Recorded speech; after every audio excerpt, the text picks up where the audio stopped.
Save the pig! What the heck? A pig with a party hat. Hello, Mr. Piggy. The secret piggy.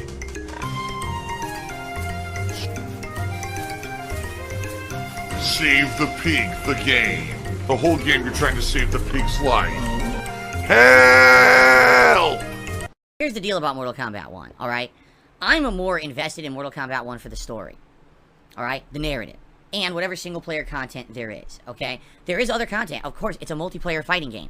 And am I interested in trying it online and playing for a little bit there? I am. But just to forewarn all of you, after having tried that beta and seeing how far inferior the netcode of Mortal Kombat 1 was in that beta to anything Street Fighter 6 has done, it makes me worrisome that I'm really going to enjoy this game online. If the connections continue to be that slow, I mean, on average, my best connection was 100 milliseconds, which is just too slow for competitive play. I'm not going to want to play this thing for very long online. You know, I could see myself messing with a couple different characters or whatever, but after having played a few sessions, I might just get like, why do I want to play this?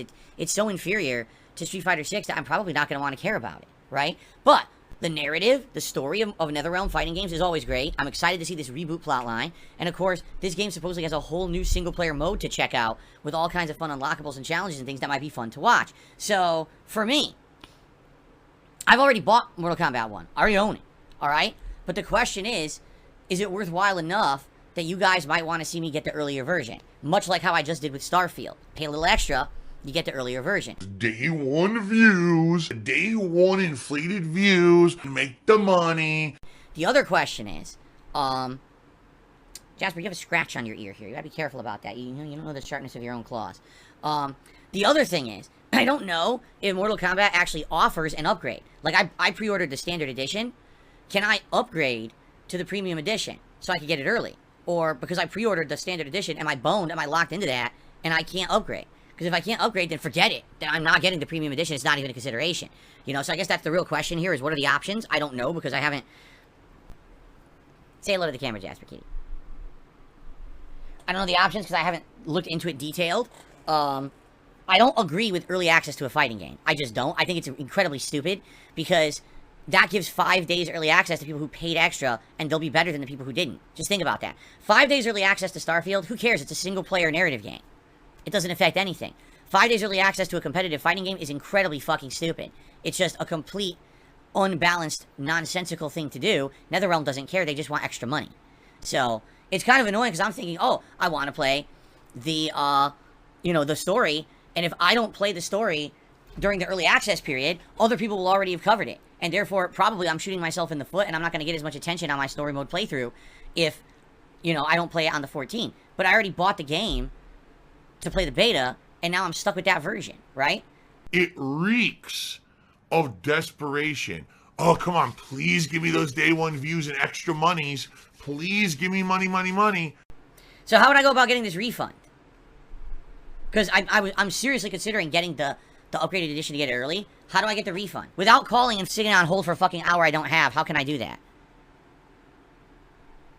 Worst Jago says you can talk to an online bot. It transfers you to a person via chat who will cancel your pre-order. I did it with Spider-Man 2. Alright, how do I do it? I'll do it right now. I'll do it live during the podcast. Seriously, I will. Let's do it right now. At 11:28 a.m., they're experiencing higher than expected volume, so they're try again later. I want you to think about that. Yeah, we're experiencing high wait times for support agents. In order to effectively assist you, try again later.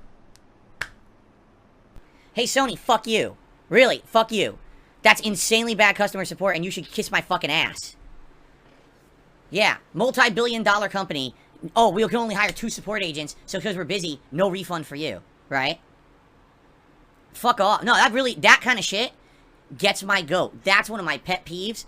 Ginormous, profitable companies don't give 2 fucks about their customers. Oh, busy, just try again later. I'm within the business hours of when you say to do it. And you say I can only do it within your business hours. Oh, we're too busy, just try again later. Fuck you. Why am I toxic? More toxic, more toxic. So, I finished my stream, everything's good, right? After the fact, I start seeing people tweet.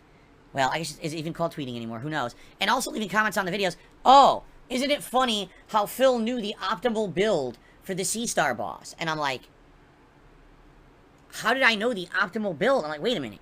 The build I'm using is dual miniguns and this dual rocket launchers, and this was explained or suggested to me like 2 streams ago by someone. They had said that this was a build they were using, they really liked it, so later on in the game, if I have the ability to use it, I should try it.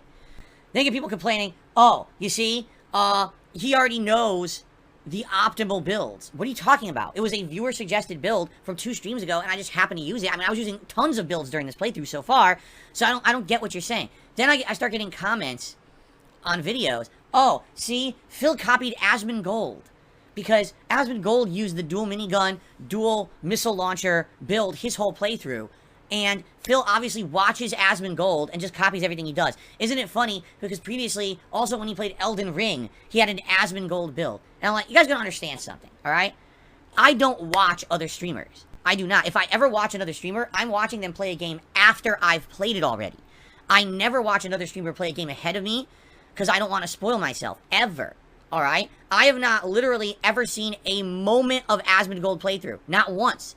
The little bit I saw was when he was talking about me while playing Diablo 4, so I just inadvertently saw him play some Diablo 4 when I was listening to what he had to say about me, and I literally paid no attention to his gameplay. I was just listening to what he had to say about me. You see? So, I didn't pay any attention to this nonsense. I don't know what you're talking about. But this is what I mean. Like, people are always out to take anything that's going on with me and kind of discredit it or make an excuse for it. It's toxic behavior. It's incredibly disgusting, cult-like toxic behavior. Phil can never do well at a game. It's always because he's cheating or because someone held his hand or whatever. In this case, there was a suggested build by a viewer 2 streams ago. I remembered they had mentioned that, and I was kind of working toward it. By the way, I've done other things. I've tried other builds. You know, people are now suggesting a tank build. They think that the tank build is actually the ideal build for the game, and that the tank build will help a lot with bosses, so I might try that. I also upgraded my body and my head and my arms and other things as well yesterday. I wasn't told to do that. I'm doing things naturally you would do in the game. So, I don't get where this comes from, except, oh, you know, people just want to talk shit about Phil, as usual, right? I'm just overall pretty good at all kinds of different games. I think I could take something like that World Cyber Games Ultimate Gamer. You want to know the truth? I'm probably one of the best overall gamers in the country. There's still this back here. And it's still in the back of my neck, the back of my head, the back of my mind, and it's always telling me it's WWE Champions time. I love it. I love it. Is a mobile game addict. Phil has indoctrinated children who send him money, blatantly milking for money. It's a money pit. It's gone, just gone like that. In an instant, fucking gone. I just care about money. That I just can't help it. I eBay. Contributions are mandatory, but I need your help. I am appealing directly to you. No decency, no respect, no common sense, no fucking maturity. It's the guy who just doesn't get reality.